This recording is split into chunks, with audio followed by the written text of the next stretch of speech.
You know, one of my very favorite baits is a popper. This bait right here, Strike King KVD Splash. They've also make a Splash Junior, which is a little bit smaller. You know, one thing I do on my setup is the first thing I do is I go in and change my hooks. I've got Owner ST36s. They've got trebles that actually got feathers on it. I've got a little bit of blue color in there. As far as the rest of my setup goes, I like braided line. The line I've got is BX2. I like about 35-pound test. Now, the reason I like braided line can be a little bit more cantankerous when you're trying to cast it.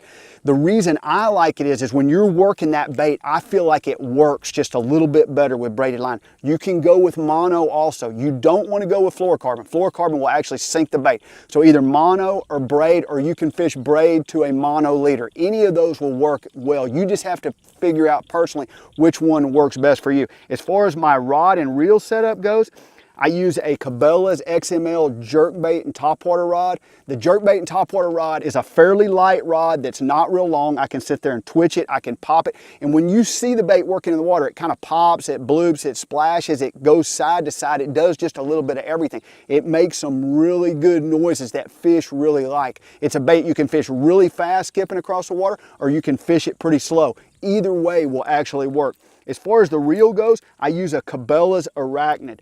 I don't like a real fast reel for a popper. This one here is actually 6.3 to 1. You know, think about a popper when you're out topwater fishing. You got all kinds of different baits, but a popper can get you some really big bites. It's a good one. I'm working that bait along and all of a sudden I start skipping it. And that's the cool thing about when you're fishing a popper. This bait right here, KVD Flash,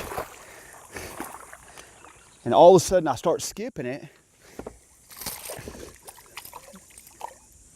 Get in there, dude. There we go. Look at that KVD Splash. I just picked that bait up, and actually the sun's getting up, but sometimes they just like topwater the best. That's a pretty good fish right there.